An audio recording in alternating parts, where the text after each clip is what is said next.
மத்திய அமைச்சர் மதிப்புக்குரிய பியூஷ் கோயல்ஜி அவர்கள் மாலை 4 மணிக்கெல்லாம் இன்றைக்கு இறங்கி 6 மணி அளவில் கமலாலயம் வருகிறார்கள்.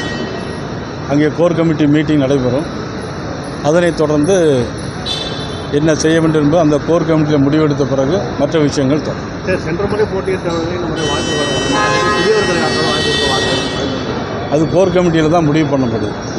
பாரதிய ஜனதா கட்சியை பொறுத்த மட்டிலும் கோர் கமிட்டி முடிவு பண்ணி எங்களை அகில இந்திய போர்டு என்ன முடிவு பண்ணுறாங்களோ அதுதான் இறுதி முடிவாக. சார், அதே போல் தேர்தல் பிரச்சாரம் மேற்கொள்ளும் போது தாவேகாவுக்கு உரிய பாதுகாப்பு காவல்துறை கொடுக்க மாட்டாங்கன்னு சொல்லிட்டு அவங்க தேர்தல் ஆணையத்துக்கு மனு கொடுத்துருக்காங்க. அதே போல் பார்த்தீங்கன்னா கரூர் போக ஒரு சம்பவம் இங்கே நடக்கிறதுக்காக முயற்சி பண்ணுறோம் குற்றச்சாட்டு வச்சுருக்காங்க. பார்க்குறீங்க இல்லை, அது போலீஸுடைய பிரச்சனை.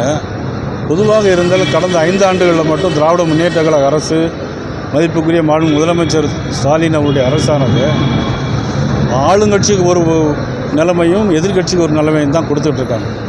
எதிர்கட்சிக்கு ஒரு கூட்டம் நடத்தணும்னா நீதிமன்றத்துக்கு போய் நீதிமன்றத்துக்கு ஆணை வாங்கி தான் கூட்டம் நடத்த வேண்டிய சூழ்நிலை இருக்குது. அதே மாதிரி பத்திரிகை துறை ஊடகத்துறையை பொறுத்த மட்டும் நீங்கள் நிறைய உங்கள் ஊடகத்திலே நிறைய பேர் அடி வாங்கியிருக்கிறீங்க. நிறைய அடி வாங்கி ஆஸ்பத்திரியில் அவங்க மேலேயே கேஸ் போட்டிருக்காங்க.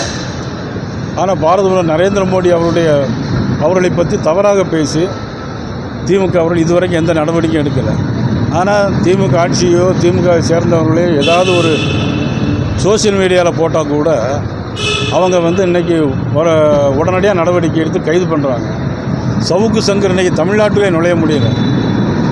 ஒருவேளை பழைய காலத்தில் எமர்ஜென்சி போட்டிருந்தாங்க. இந்திரா காந்தி அம்மையார் பீரியடில் எமர்ஜென்சி போட்டாங்க. அதே மாதிரி ஒரு எமர்ஜென்சி சட்டம் தான் இன்றைக்கி தமிழ்நாட்டில் நடந்துகிட்ருக்கு. ஏப்ரல் 23ஆம் தேதி பிறகு அது முடிவடையும். தொடர்ச்சியாக விஜய் அவர்கள் தமிழகத்தில் 4 முறை போட்டி 20 முறை போட்டியே கிடையாது.